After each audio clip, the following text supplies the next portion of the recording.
வணக்கம். நம்ம சேனலுக்கு தொடர்ந்து ஆதரவளித்துக் கொண்டிருக்கும் நல்ல உள்ளங்களுக்கு நன்றி. எங்களால் முடிஞ்சளவுக்கு அண்மை தகவல் கொடுத்துட்ருக்கோம். சப்ஸ்கிரைப் பண்ணி பார்த்து ஊக்கம் கொடுங்க. யூபியில் 9 தொகுதிகளுக்கான இடைத்தேர்தல் அகில இந்திய ரீதியில் ரொம்ப முக்கியத்துவம் வாய்ந்தது. ஏன்னா 9 சீட்டில் 4 சீட்டு ஏற்கனவே சமாஜ்வாதி கட்சி எம்எல்ஏ இருந்துட்டு அவங்க இதுக்கு போயிட்டாங்க, எம்பி ஆகிட்டாங்க. அது இவர் உட்பட, நம்ம கணேஷ் தொகுதியில் நம்ம அகிலேஷ் உட்பட இன்னொரு 4 பிஜேபி அவங்களும் எம்பி ஆகிட்டாங்க. 1 ஆர்எல்டி ஜெயந்த் சௌத்ரியோடது, சந்தன் அவர் நின்ற தொகுதி.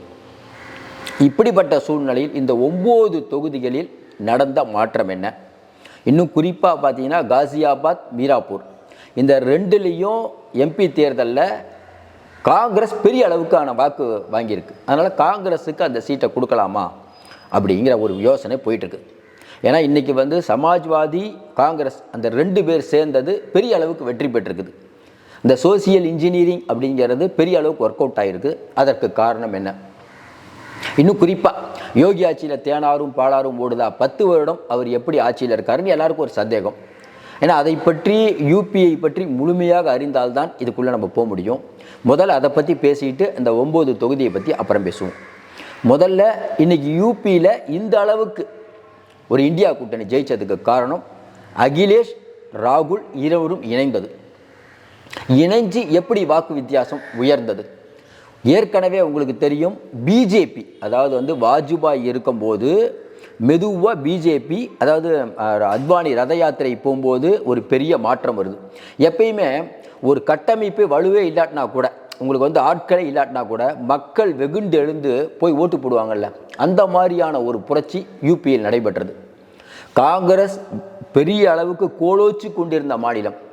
இந்திரா காந்தி, சோனியா காந்தி, ராஜீவ் காந்தி இவங்கெல்லாம் இருக்கும்போது மிகப்பெரிய வலிமையாக இருந்த ஒரு மாநிலம் தமிழ்நாடு மாதிரி. காமராஜையாக்கு அப்புறம் எப்படி இருக்குது, எப்படி இருந்தாலும் எப்படி ஆகிட்டேன், அது மாதிரி யூபியில் இன்றைக்கி காங்கிரஸ் இந்த அளவுக்கு வீழ்ச்சி பெற்றதுக்கு காரணம் முழுக்க காங்கிரஸ் தான்.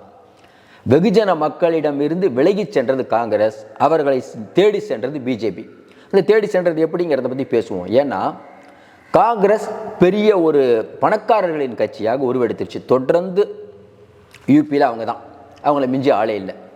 அப்போ எப்போ மாற்றம் நடக்குது?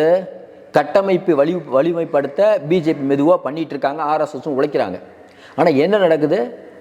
அதாவது ரத யாத்திரை போகும்போது, அத்வானி ரத யாத்திரை போகும்போது பெரிய அளவுக்கு இந்துக்களையே ஒன்றிணைங்கள்னு சொல்லி அவங்க வாஜ்பாய் ஆட்சியை பிடிச்சாங்க. வாஜ்பாய் ஆட்சியை பிடிக்கும்போது வாஜ்பாயும் ஆர்எஸ்எஸும் இணைந்து ஏகப்பட்ட வேலைகள் பண்ணாங்க, கிரவுண்ட் ஒர்க் பண்ணாங்க. ஆனால் அவங்க எப்படி சொல்கிறது, கிரவுண்ட் ஒர்க் பண்ணாங்களொழிய ரொம்ப கிரிமினலாக யோசிக்கலை. கிரிமினலாக யோசிக்கிறதுனா நம்ம ஜெயிக்கிறத மட்டுமே குறி வச்சு தேர்தல் அரசியல் அவங்க நோக்கலை. அதற்கு பிறகு அமித்ஷா என்ன பண்ணுறாரு, அமித்ஷா, ராஜ்நாத் சிங்லாம் என்ன பண்ணுறாரு? அமித்ஷாவை பற்றி நிறைய தெரியும், ராஜ்நாத் சிங்கும் பண்ணியிருக்காரு. என்ன பண்ணியிருக்காங்க? அங்கே போய் உக்காந்து எந்தெந்த ஊரில் அவங்களுக்கு கட்டமைப்பு இல்லையோ எல்லா ஊர்லேயும் 12 பேர், ஒரு பூத்துக்கு 12 பேர் வேணும்னு சொல்லியிருக்காங்க. அதிகாரத்துக்கு வந்த உடனே யூபியை விட்டுறக்கூடாதுன்னு ரொம்ப தீவிரமாக கணக்கு போட்டு பண்ணுறாங்க. ஒவ்வொரு பூத்துக்கும் 12 பேர், அதில் 3 பேர் பெண்கள். அதில் என்ன பண்ணுறாரு? நிஷாந்த் பார்ட்டிலாம் படகு ஓட்டு வரவங்க, அவங்கள யாரும் கவனிக்காதவங்க. அதுக்கப்புறம் ஏற்கனவே எந்தெந்த சமூகம் பின்தங்கி இருக்கோ, குஷ்வா சமூகம், இதுக்கெல்லாம் அங்கேருந்து 2 பேரை கூப்பிட்றாரு. கூப்பிட்டு பணம் இருக்குது, அதிகாரம் இருக்குது. மோடி முதல்ல வந்த உடனே எல்லா ஊர்லேயும் ஆள் போட்டாங்க. எல்லா ஊர்லேயும் ஆள் போட்டது மட்டும் இல்லாமல் ஆர்எஸ்எஸும் உதவுது. அப்போ ஆர்எஸ்எஸ் என்ன பண்ணுறாங்க பாருங்கள், இந்துக்களையே ஒன்று கூடுங்கள், அவங்க ஒரு பிரச்சாரம். இந்த பக்கம் பிஜேபி என்ன பண்ணுது பாருங்கள், அதெல்லாம் பணக்காரங்களுக்கான கட்சி. ஏன்னா பெரும்பாலும் இன்றைக்கி யூபியில் காங்கிரஸில் இருக்கக்கூடியவர்கள் யாருன்னா சர்மா, அவங்களாம் யாருன்னா உயர் ஜாதியினர், பிராமின்ஸ். நிறைய பேர் நினைக்கலாம் யூபியில் காங்கிரஸில் தலித்துகள் ஓட்டு போடுறாங்க, இஸ்லாமியர்கள் ஓட்டு போடுறாங்க. ஆனால் இவ்வளோ நாள் அவர்களுக்கு பக்கபலமாக இருந்தது பிராமின், பெரிய பிராமின் சொல்கிறேன், பணக்கார பிராமணர்கள். பணக்கார பிராமணர்கள் காங்கிரஸில் இருந்தாங்க. ஆனால் அடுத்த கட்டமாக இருக்கக்கூடிய பிராமணர்கள் காங்கிரஸ்க்கு ஓட்டு போடல. ஆனால் இங்கே பிஜேபியில் என்ன நடக்குதுன்னா, பிஜேபி என்ன பண்ணுறாங்க, மற்ற ஓபிசியை டார்கெட் பண்ணுறாங்க. அந்த டார்கெட் பண்ண உடனே யாதவர்களுக்கு, முஸ்லீம்களுக்கு எதிரான ஓபிசி எல்லாம் 1-2 பிஜேபிக்கு போட்டாங்க. இதுதான் நடந்தது. அப்போ என்ன கிரவுண்ட் ஒர்க் பண்ணுறாரு அமித்ஷா? ராஜ்நாத் சிங் 2 பேர் என்ன பண்ணுறாங்க, எல்லா ஊர்லேயும் ஆள் போட்டாங்க. ஆள் போட்டு அவங்கள கூட்டு வச்சப்பா அவங்களுக்கு பணம் கீனா எல்லாம் தரோம்.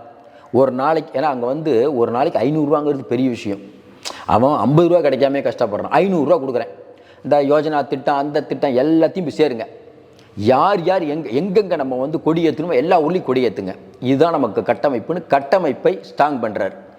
அந்த ஸ்ட்ராங் பண்ணுறதுக்கு அவர் பண்ணுற விஷயம் என்னென்னா, யாதவர்களுக்கு எதிராக, ஏன்னா யாதவர்கள் முழுக்க முழுக்க அகிலேஷ்க்கு ஓட்டு போட்டாங்க.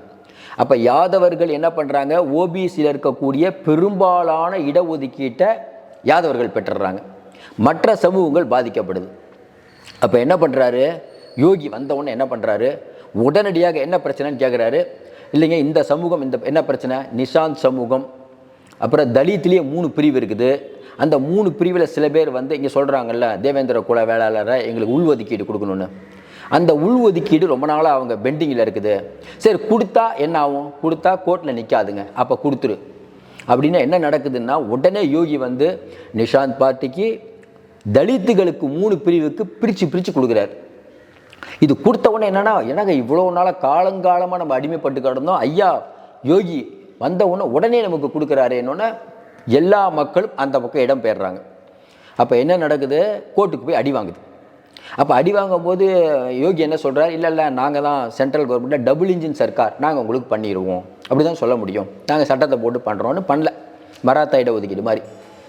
அப்போ ஒட்டுமொத்தமாக நிஷாந்த் பார்ட்டி, அதுக்கப்புறம் பார்த்தீங்கன்னா மௌரியா, இது ரொம்ப முக்கியம் மௌரியா. ஏன்னா முதல்ல மௌரியாக்கள் அதிகமாக உள்ள இடம் உத்தரப்பிரதேசம், கணிசமான வாக்கு வங்கி இருக்குது, ஆனால் பெரும்பான்மையான வாக்கு வங்கி கூட. ஆனால் காங்கிரஸ் அவர்களை பெருசாக கண்டுக்கலை, ஏன்னா பிராமணர்கள் மட்டும் இருந்தாங்க. அப்போ என்ன பண்ணுறாங்க, ஓம் பிரகாஷ் மௌரியா அவரை வந்து பிஜேபி தலைவராக்குறாங்க பிஜேபி. அப்போ ஒட்டுமொத்தமாக மௌரியா இன மக்களை உள்ளே நுழைக்கிறாங்க. அதுக்கப்புறம் என்ன பண்ணுறாங்க, எந்த பிஜேபி தலித்துகளுக்கு எதிரான கட்சின்னு சொல்கிறோமோ அங்கே இருக்கக்கூடிய கல்யாண் சிங்கை ஊக்குவிக்கிறாங்க. அவர் முதலமைச்சர் ஆகிறார். கல்யாண் சிங் அவர்கள் இருக்கும்போது தான் பாபர் மசூதி இடிக்கப்பட்டது, அதை மறந்துடக்கூடாது. கல்யாண் சிங் தாழ்த்தப்பட்ட சமுதாயத்தை சேர்ந்தவர், தலித், தாழ்த்தப்பட்டன்னு சொல்ல வேணாம் தலித். இப்படிப்பட்ட சூழ்நிலையில் மெதுவாக தலித்துகள் பக்கமும் தங்கள் பார்வையை திருப்புகிறது பிஜேபி. அது மட்டும் இல்லாமல் தலித் குடும்பங்கள், அங்கே ஒரு ஏரியாவில் தலித் குடும்பங்கள், அந்த ஏரியாவுக்கு போக வேண்டியது, அங்கே இருக்கவங்களுக்கெல்லாம் வீடு கீடு எது கேட்டாலும் இந்த 12 பேரை வச்சு பண்ண வேண்டியது. அப்போ ஒட்டு மொத்தமாக மாநில முழுக்க இது எதிரொலிக்குது, பெரிய அளவுக்கு பண்ணுறாங்கப்பா பிஜேபி. அது பணக்காரர்களாக எட்டியே பார்க்காத காங்கிரஸ், ஏன்னா ராகுல் காந்தி பிரியங்கா காந்திலாம் ஓட்டு கேட்டு போனால் நம்ம காங்கிரஸ்காரங்க போய் தூங்கிடுவாங்க. இங்கே நடந்தது இல்லை தமிழ்நாட்டில், இத்தனை வருஷமாக தமிழ்நாட்டில் ஏன் வந்து காங்கிரஸ் மேலே இல்லைன்னா, இங்கே இருக்கக்கூடிய தலைவர்கள் 10 பேர் இருக்காங்க, 10 கோஷ்டி, உண்மையா இல்லையா? போன தடவை அழகிரி அவர்கள் இருக்கும்போது என்ன நடந்தது, செல்வ பிரதிகாக தான் பண்ணிகிட்டு இருக்காரு. அழகிரி இருக்கும்போது ஒன்றுமே நடக்கலை, 4 பேரோட நேற்று போராட்டம் பண்ணார். பார்க்கக்கூடிய மக்கள் எப்படி இருப்பாங்க, அண்ணாமலை ட்வீட் போடுறாரு, நம்ம அழகிரி 4 பேரோட நிற்கிறாருன்னு. நடந்ததா இல்லையா? பார்க்கக்கூடிய மக்கள், காங்கிரஸ் ஆளே இல்லைங்க, காங்கிரஸ்க்கெலாம் எதுக்குங்க ஓட்டு? ஆனால் உப்பியிலும் அதே மாதிரி நடந்தது, மத்திய பிரதேசில் அதே தான், அது ஒன்று பேசுவோம். அப்போ என்ன நடக்குது, ஓபிசி கம்யூனிட்டியில் இருக்கக்கூடிய மற்ற ஜாதிகளை பிஜேபி ஒன்றிணைத்து விட்டது. யாதவர்கள், முஸ்லீம்கள், இவங்க 2 பேரும் எங்கே இருக்காங்க, எஸ்பிகிட்ட இருக்காங்க. தலித்துகள் ஃபுல்லாக மாயாவதி பக்கம் போயிடுச்சு. அப்போ அகிலேஷ் என்ன பண்ணுறார், லேட்டாக இதை புரிஞ்சுக்கிட்டு சரி மாயாவதியோட நம்ம கூட்டணி வைப்போம்னு கூட்டணி வைக்கிறார். என்ன நடந்ததுன்னா, தலித் ஓட்டு மாயாவதிக்கு போட்டாங்க. மற்ற இடத்துல என்னென்னா அவங்க வந்து அகிலேஷ்க்கு போடல. இங்கே குறிப்பாக சொல்லணுன்னா நம்ம திமுக அதிமுக கூட்டணி வைக்குதுன்னு வச்சுக்கோங்களேன். ஒரு இடத்துல கூட்டணி வைக்குது அப்படின்னா அதிமுக விட்டு திமுகவுக்கு போகுமா? அவங்க வேறு கட்சிக்கு தான் போடுவாங்க. அந்த மாதிரி எப்பயுமே இவர்களுக்கும் அவர்களுக்கும் ஆகவே ஆகாது அப்படிங்கிற நிலைமை இருக்கக்கூடிய ஒன்றும் இல்லை. இப்போ பாட்டாளி மக்கள் கட்சி பிஜேபி நின்னாங்க, பெரும்பாலான பாட்டாளி மக்கள் கட்சி அதிமுக தான் போட்டாங்க, பிஜேபிக்கு போடலையே. இது வந்து என்னென்னா, இது வந்து சிலது சிங்க் ஆகாது, ஏன்னா கொள்கை ரீதியாகவே நீங்கள் உடன்படலை, ஏன்னா கிரவுண்ட் லெவலில் சிங்க் ஆகாது. இப்படிப்பட்ட பிரச்சனை இருக்கும்போது அங்கே என்ன நடந்ததுன்னா, கிரவுண்டில் ஒர்க் அவுட் ஆகலை. அதாவது மாயாவதி பெரிய கட்சி, இங்கே அதிமுக திமுக மாதிரி 2 பேரும் ஒன்று சேர்ந்து பெரிய அளவுக்கு அவுட் ஆனாங்க. மாயாவதியாவது ஓரளவுக்கு சீட்டு வந்தாங்க, எஸ்பி தோற்று போச்சு. அப்போ ஒன்று புரியுது அகிலேஷ்க்கு, அதாவது யாதவர்கள் இஸ்லாமியர்கள் நமக்கு ஓட்டு போட்டாங்க, தலித் ஓட்டு கொஞ்சம் தான் வந்தது. மாயாவதிக்கு தலித் ஓட்டு போச்சு, இஸ்லாமியர்கள் ஓட்டு போச்சு, யாதவர்கள் கொஞ்சம் ஓட்டு போட்டாங்க. மற்ற ஓபிசி ஃபுல்லாக இங்கே போயிட்டாங்க. அப்போ என்ன பண்ணலான்னு யோசித்து இந்த தடவை என்ன பண்ணுறாரு, முதல்ல கையில் எடுத்து ராகுல் காந்தி தான் ஜாதி வாரி கணக்கெடுப்பு நடத்தணும்னு முதல்ல. இது மிகப்பெரிய விஷயம். இது வந்து கிட்டத்தட்ட 2 வருஷமாக பாரத் ஜோடோ யாத்திரையிலேருந்து ராகுல் காந்தி பண்ணிட்டு, ராகுல் காந்தி போட்ட விதையை தான் இன்றைக்கி அறுவடை பண்ணிகிட்டு இருக்காங்க. நிறைய பேர் சிரித்தாங்க, என்னங்க அது ஜாதி வாரி கணக்கெடுப்பு இதெல்லாம் எடுபடுமான்னு. அதுலேயே விடாப்பிடியாக நின்றது ராகுல் காந்தியோட பெரிய விஷயம். என்ன சொன்னார், ஐயா உங்களுக்கு வந்து எல்லா உள்ஒதுக்கீடு எல்லாம் தரேன்னாங்கல்ல, உள்ஒதுக்கீடு கிடைச்சதா? டபுள் இன்ஜின் சர்க்கார் நாங்களே கிடைச்சதா? இவர்கள் செய்வது ஏமாற்று வேலை. மோடி என்ன சொன்னார், நான் என்னமோ சொன்னார், ஹம்க பாஸ் கேபி நை உட்டாக்கோ தால் ஏதோ சொல்லுவார். அதாவது என்னென்னா அவர் கையில் எதுவும் இல்லையா, நான் பாட்டுக்கு நாளைக்கு ஏதாவது எனக்கு போச்சுன்னா ஒன்றும் பிரச்சனை இல்லை, துண்டை தூக்கி போட்டு போயிட்டே இருப்பேன்னு சொன்ன மோடி இப்போ இல்லை. ஏன்னா அவர் போடுற ட்ரெஸ்ஸே 1.5 லட்ச ரூபா, அவர் போயிட்டு வரத்துக்கான விமான கட்டணம் எவ்வளோ, இதெல்லாம் மக்கள் பார்க்குறாங்க. எப்படி இருந்தேன்னா எப்படி ஆகிட்டாங்க, அப்புறம் யூபியில் இப்படியா இருந்தால் இப்படி ஆகிட்டேன். அப்போ மோடி அவர்கள் சாதாரண மனிதர் அல்ல அப்படின்னு ஒரு இமேஜ் உருவாயிடுச்சு, பெரிய ஆள் ஆகிட்டார். இன்னும் குறிப்பாக மாயாவதி கட்சியில் முதல்ல ஆட்சியை பிடிக்கும்போது அவங்க கொடுத்த சொத்து பட்டியல், அவங்க எம்பிக்கள் தோராயமாக எல்லாத்தோடதும் 3 கோடி. அடுத்த வருஷம் அதே எம்பிக்கள் நிற்கிறாங்க, அவங்க கொடுக்கறது 100 கோடி. 3 கோடி எப்படி 100 கோடி ஆச்சு? சாதாரணமாக நம்ம கூட இருந்தார், அவர் என்னங்க பெரிய ஆள் ஆகிட்டார். அப்படிங்கும்போது தலித்துகளுக்குள்ளேயே ஒரு பெரிய இடைவெளியை மாயாவதி ஏற்படுத்தி விட்டார். எல்லாத்தையும் தாண்டி அகிலேஷ் ராகுல் 2 பேரும் இணைஞ்சது இந்த தடவை பெரிய அளவுக்கு ஒர்க் அவுட் ஆச்சு. ஏன்? ஒட்டுமொத்த ஓபிசி ஒன்று செஞ்சுட்டாங்க, யாதவர்கள் மட்டுமல்ல, அது எல்லாரும். அதுக்கு என்ன காரணம் ராகுல் காந்தி சொன்னார்னா, ஐயா நீங்கள் எல்லோரும் இருக்கீங்க, இப்போ நீங்கள் என்ன நினைக்கிறீங்க, ஓபிசி மொத்தமாக அகிலேஷ் வந்து யாதவர்கள் வந்து உங்கள்கிட்ட பிடிங்கிட்டாங்க, மௌரியா வந்து உங்களுக்கு பிடிக்கிட்டாங்கன்னு நினைக்கிறீங்க. நாங்கள் அப்படி பண்ண போகிறதில்ல. உங்களுக்கு இருக்கக்கூடிய இடஒதுக்கீடு 50ன்னா அதான் நாங்கள் 70 ஆக்குறோம். ஏன்னா ஜாதிவாரி கணக்கெடுப்பு நடத்தினா தெரிஞ்சு போயிடும். அப்போ பிரச்சனையே வராது உங்களுக்குள்ள. நீங்கள் சண்டை போட்டுட்டு இருக்கிறனால யாரோ ஒருத்தர் அனுபவிக்கிறாங்க அப்படிங்கிற பெரிய வாதத்தை வைச்சார். இது இந்திய அளவுக்கு எதிரொலிக்கிற முக்கியம், யூபியில் பெரிய அளவுக்கு எதிரொலிச்சது. இன்றைக்கி என்னாச்சு, ஒட்டு மொத்தமாக எல்லா சமூகம் ஒன்றிணைச்சிட்டாங்க. ஏற்கனவே ராஜபுத்திர சமூகம், யோகியோட சமூகம், அதுவே பிஜேபிக்கு ஓட்டு போடல. இப்படி சொல்லிக்கிட்டே போகலாம். இன்னும் குறிப்பாக சொல்லணுன்னா அகிலேஷ்க்கு ஒரு நல்ல விஷயம் என்ன நடந்ததுன்னா, நம்ம தொடர்ந்து சொன்னோம், மாயாவதி பிஜேபியோட பி டீம். ஏன்னா அவங்க என்ன பண்ணுறாங்கன்னா முஸ்லீம் வேட்பாளர்களாக போடுறாங்க. ஏன்னா முஸ்லீம்களுக்கு அவங்க தான் ஒரு கார்டியன் மாதிரி. என்ன பிரச்சனைனா முஸ்லீம் வேட்பாளர்களை போட்டு தேவையில்லாமல் காங்கிரஸுக்கும் அகிலேஷ்க்கும் ஓட்டை பிரிக்கிறது. இந்த வேலையை வந்து ஓவைசியும் பண்ணிகிட்டு இருப்பார். அவர் ஒரு பி டீம் தான், தொப்பி ஒன்று போட்டுக்கிட்டு முஸ்லீம் சொல்லிட்டு அவர் இந்த வேலையை பண்ணுவார். இவரும் அதே வேலையை பண்ணுறார்.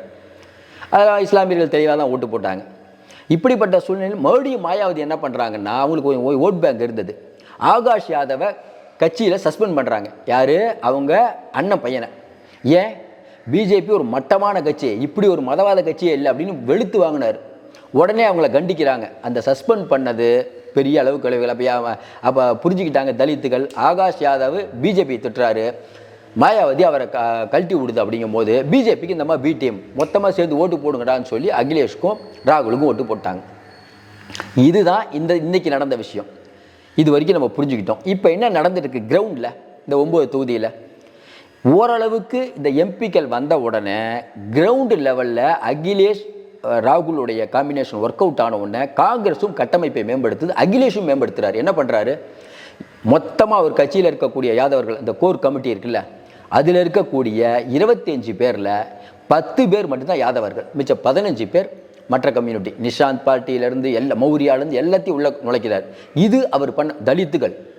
இங்கே வந்து பார்த்தீங்கன்னா ஐயா ராமதாஸ் அவர்கள் என்ன பண்ணார், தலித் எழில்மலை அப்படின்னு ஒரு தலித்தை கூப்பிட்டு மத்திய அமைச்சராக்குனார். ஆனால் நடந்தது என்ன, தலித் எழில்மலையை வேலையே செய்ய விடலை.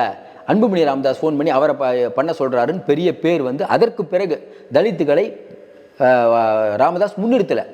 ஆனால் திருமாவளவன் பார்த்தீங்கன்னா சொல்லிகிட்டே போகலாம். பாலாஜி அவர்கள் வன்னியர், அவருக்கு வந்து எம்எல்ஏ போஸ்ட் கொடுத்துருக்காங்க சென்னையில். இப்படி நிறைய பேரை வந்து அவர் ஆதவ அர்ஜுன் ஒருத்தரை உள்ளே இழுத்தது, இதெல்லாம் கடுமையான விமர்சனங்கள் இருந்தாலும் வெளியிலேருந்து ஆளுநர் ஷானவாஸ் அவங்களுக்கு எம்எல்ஏ, தலித்துகளுக்கான கட்சி தாண்டி எல்லாத்தையும் உள்ளெடுக்கிறார். இதுதான் சமூக நீதி. இந்த சமூக நீதியை அகிலேஷ் கரெக்டாக பிடிச்சார். இதுதான் நம்ம ஜெயிக்க முடியும்னு. அது சூப்பராக ஒர்க் அவுட் ஆயிடுச்சு. இப்போ என்ன ஆச்சுன்னா 9 தொகுதியில் என்ன நிலவரன்னா, ஒட்டுமொத்த ஓபிசியும் அகிலேஷ் பக்கம் இருக்காங்க. ஜெயிச்ச தெம்பில் அகிலேஷும் காங்கிரஸும் இறங்கி வேலை பார்க்குறாங்க. 10 ரூபா போடுற இடத்துல 20 ரூபா போடுவாங்க. இப்போ யோகி என்ன பண்ணுவார், அந்த ஓபிசிகிட்ட நம்பிக்கை வேணும். நம்பிக்கை வரத்துக்கு என்ன பண்ணணும், எல்லாத்துக்கும் இடஒதுக்கீடு கொடுக்கணும். கொடுக்க முடியும்னா முடியவே முடியாது. ஏன்னா சுப்ரீம் கோர்ட்டில் வழக்கு போயிடுச்சு, கொடுக்க மாட்டாங்க. அப்போ சொன்ன வாக்குறுதியை நிறைவேற்றவில்லை அப்படிங்கிற கெட்ட பேர் யோகிக்கு இருக்குது. ரெண்டாவது விஷயம், யோகிக்கும் மோடிக்குமான சண்டை. யோகியை பிடிக்காதவங்க சரி மோடிக்காக ஓட்டு போடுவாங்க, மோடியை பிடிக்காதவங்க யோகிக்காக ஓட்டு போடுவாங்க. இப்போ என்னாச்சுன்னா மோடிக்கும் யோகிக்கும் சண்டைப்பா. நம்பூரில் இருக்கிற காலி பண்ண போகிறாரு மோடி அப்படின்னு ஒரு இது. இன்னொன்று, மோடி எப்படி இருந்தவர், தேவையில்லாம முஸ்லீம்களை பற்றி அதை பற்றி நான் என்ன பண்ணுவேங்கிறதே சொல்ல மாட்டாரு. தேவையில்லாமல் இப்போ எருமை மாடுன்னு கண்ட கதையை பேசிட்டு இருக்காரு சொல்லி பிஜேபியோடைய தோல்விக்கு மிக முக்கிய காரணம் மோடி அவர்கள் அப்படின்னு உறுதியாயிடுச்சு. இந்த 9 தொகுதிகளில் இப்போ இருக்க நிலவரம் பார்த்தீங்கன்னா 7 தொகுதிகளில் அகிலேஷ் இவங்க கைப்பற்றணும். ஏன்னா நம்ம ஏற்கனவே சொன்ன மாதிரி மீராப்பூர், முசாராபாத் இந்த 2லையும் காங்கிரஸ். அது மட்டும் இல்லாமல் இன்னொரு 5 தொகுதியில் எம்பி எலெக்ஷனில் எஸ்பி வந்து பெரிய லெவலுக்கு ஜெயிச்சிருக்காங்க. இப்போ இவங்க கணக்கு வருது, இப்போ தானே வருது, அதனால் வந்து பெரிய மாற்றம் இருக்காது. இன்னொன்று, அகிலேஷ் ராகுல் பெரிய அளவுக்கு இறங்கி வேலை செய்கிறாங்க. பிரியங்கா வயநாட்டில் நிற்கிறது, அது ஒரு பெரிய ஓடிட்டு இருக்குதாங்க. ராப்ரேலியில் தான் நிற்கிறாரு அப்படின்ட்டு. காங்கிரஸ் தன்னுடைய கிரவுண்டை அதிகப்படுத்துவதற்கான வேலையை இனிமேல் செய்யும்னு அங்கே இருக்கக்கூடிய தலைவர் சொல்கிறாரு. வாரணாசியில் பிரதமர் எதிர்த்தவர், இன்றைக்கி பிரதமர் வேறு வாரணாசி போயிருக்காரு. இப்படிப்பட்ட சூழ்நிலையில் 9 தொகுதிகளில் அகிலேஷ் அசத்தி கொண்டிருக்கிறாருன்னு சொல்கிறோம். மீண்டும் சந்திப்போம். எங்களால் முடிஞ்ச வரைக்கும் அண்மை தகவல் கொடுத்துட்ருக்கோம். சப்ஸ்கிரைப் பண்ணி பார்த்து ஊக்கம் கொடுங்க. நன்றி, வணக்கம்.